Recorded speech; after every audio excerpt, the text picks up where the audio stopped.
Info, le Premier ministre Abiy affirme que le projet d'aménagement des berges de la rivière est un moteur de transformation urbaine et économique majeur à Addis Abeba.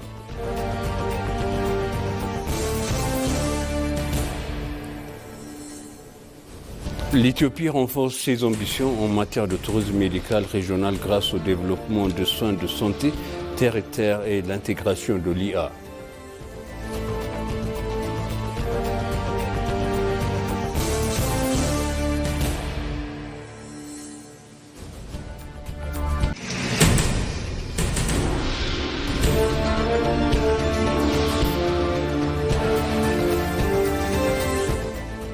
Bienvenue chers téléspectateurs sur BCC, moi Zalal Amourkana avec le journal. Dans un communiqué, le bureau du Premier ministre a commenté le processus électoral national, l'évaluation des observateurs et les analyses erronées de certains analystes internationaux. Le bureau a souligné que lors des élections considérées comme les plus importantes de l'histoire éthiopienne, plus de 50 000 bureaux de vote ont ouvert leurs portes et accueilli les électeurs aux dates et heures prévues. Le communiqué explique que les institutions nationales et régionales ont attesté du caractère démocratique et crédible des élections. La mission d'observation de l'Union africaine dirigée par l'ancien président kenyan Uhuru Kenyatta a confirmé que les élections se sont déroulées dans un cadre favorable à la gouvernance démocratique. La délégation de l'IGAD a également confirmé que les urnes avaient été correctement scellées et que les représentants des partis étant présents lors du processus électoral qualifiant l'élection d'élection marquant le début d'une nouvelle ère. La coalition de la société civile qui a déployé plus de 65 000 observateurs a également déclaré que 99% des bureaux de vote ont été surveillés sans incident. Le cabinet du Premier ministre rejette très fermement les tentatives de certains analystes internationaux de minimiser l'importance de l'élection, la présentant comme une simple formalité, un spectacle truqué. Ces affirmations sont fausses fondées et portent atteinte à la dignité de millions d'Éthiopiens. Enfin, le communiqué souligne que le Premier ministre Abiy Ahmed a exprimé sa gratitude aux citoyens ayant participé à cette élection nationale historique, aux dirigeants de la Commission électorale nationale et aux plus de 350 000 administrateurs, aux forces de sécurité et aux équipes d'observation de l'Union africaine qui ont confirmé l'engagement de l'Éthiopie en faveur de la solidarité et de la démocratie.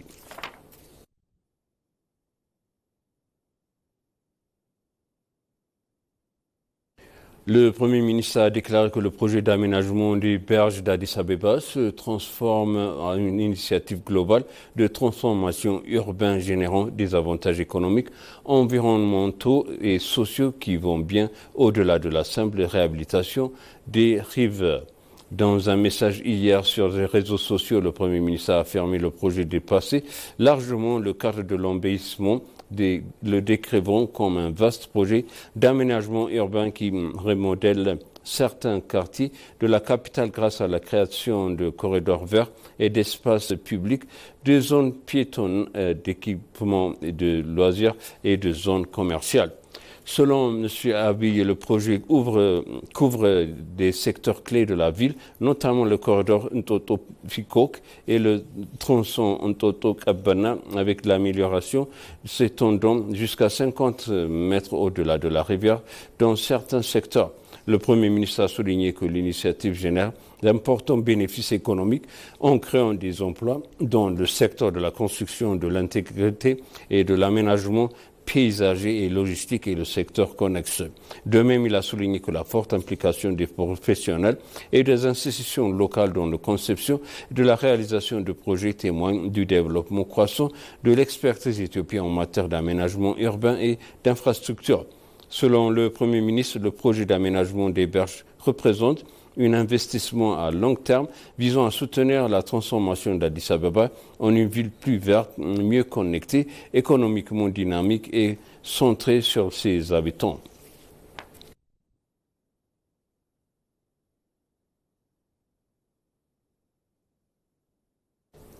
Le groupe Ethiopian Airlines et la banque commerciale d'Éthiopie CBE en partenariat avec Visa ont lancé une carte prépayée Visa co-marquée visant à renforcer les services de paiement internationaux pour leurs clients. Cette initiative permet aux clients d'Ethiopian Airlines d'effectuer des transactions sécurisées et pratiques vers des destinations internationales, étant ainsi l'écosystème de services numériques de la compagnie aérienne au-delà de la transport aérien. Les passagers membres du programme de fidélité Sheba Miles devraient particulièrement bénéficier de cette nouvelle carte qui facilite les paiements rapides, sécurisés et simplifiés dans le monde entier. La carte est dotée d'un système de paiement sécurisé et porte les marques d'Ethiopian Airlines, de CBE et de Visa, témoignant la collaboration à l'origine de cette initiative. La mise en disposition de cette carte aux clients d'Ethiopian Airlines s'inscrit dans le cadre des efforts déployés pour renforcer l'intégration de services et l'engagement des clients. Le système permet aux utilisateurs de convertir leurs dépenses quotidiennes en avantages liés aux voyageurs, leur permettant ainsi d'accumuler des récompenses grâce aux transactions effectuées en magasin et aux achats en ligne.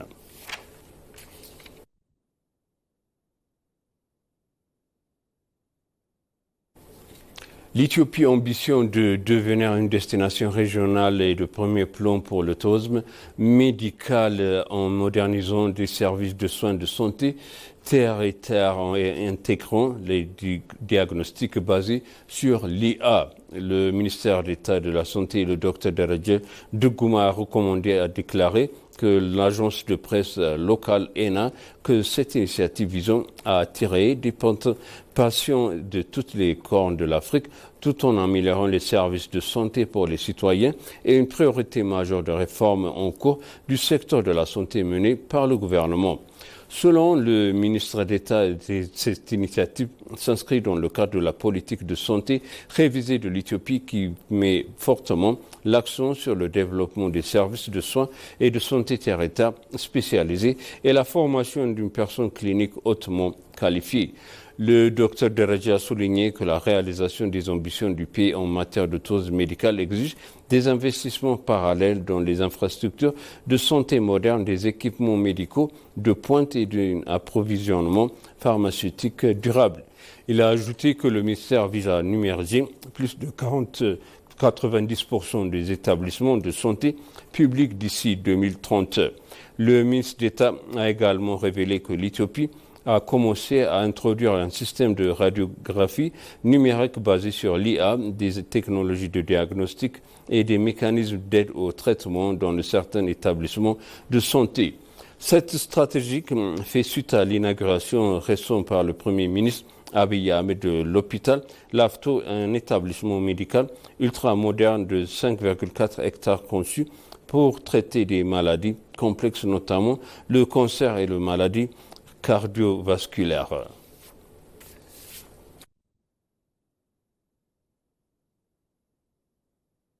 Les 7e élections qui se sont tenues le 1er juin ont enregistré un taux de participation plus élevé de l'histoire de l'Éthiopie. Ato Brook Desta, maître de conférence de sciences civiques et éthiques de l'université d'Awassa, a formulé que cette forte participation politique est un signe d'ouverture sur le paysage politique du pays et d'une meilleure compréhension de la démocratie par la population.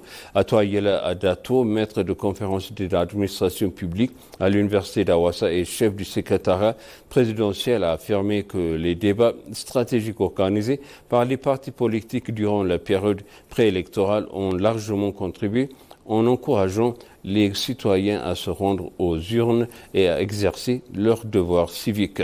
Les experts ont souligné que dans un système démocratique, le vainqueur est le parti qui a su gagner la confiance du peuple.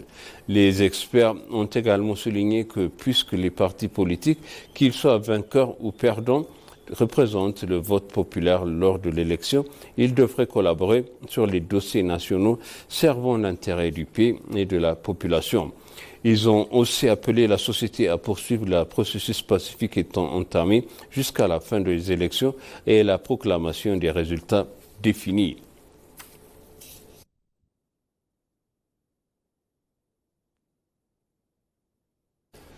Le ministère des Affaires étrangères a mené bien un programme de formation de développement des ressources humaines portant sur l'analyse institutionnelle, l'analyse de tendances et de la diplomatie de crise.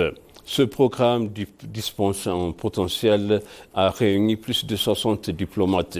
Il a été souligné que cette formation vise à renforcer les connaissances, les compétences et le professionnel des diplomates, leur permettant ainsi de défendre efficacement les intérêts nationaux de l'Éthiopie dans le contexte politique et diplomatique international en constante évolution. Lors de la cérémonie de clôture du programme de formation, le ministre des Affaires étrangères Gédéon Timothée a souligné que la diplomatie contemporaine exige que le profession s'appuie sur d'approches scientifiques et méthodologiques modernes.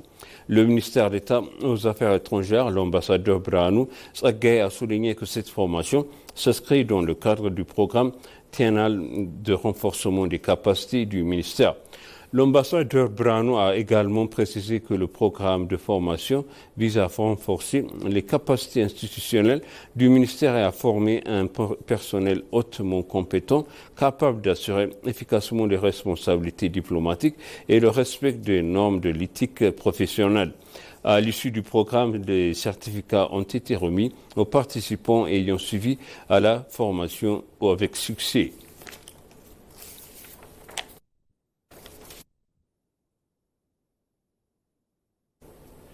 Et pour conclure le journal, le nouveau centre d'excellence de médecine légale et pathologie apportera une preuve scientifique au système judiciaire et contribuera à l'amélioration de santé publique tout en offrant des services plus efficaces, a déclaré le ministère de la Santé, Dr Medkas Daba.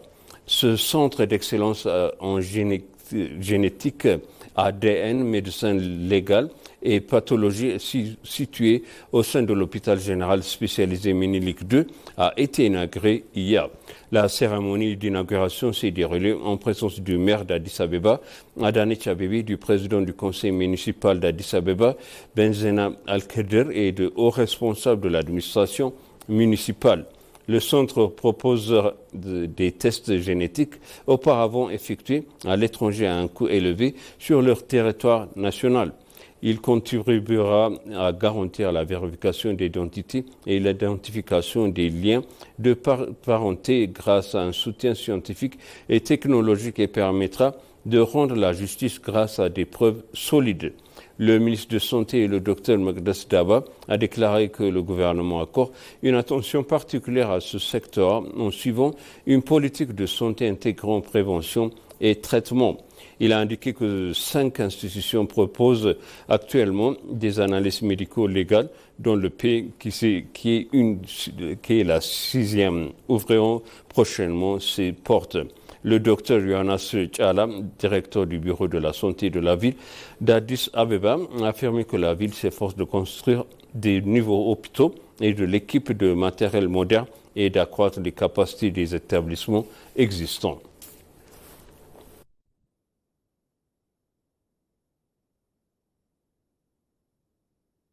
Et maintenant, je répète les titres principaux. Le Premier ministre Abiy Ahmed a annoncé le projet d'aménagement de berges de la rivière et de moteur de transformation urbain et économique majeur d'ici d'Addis Abeba.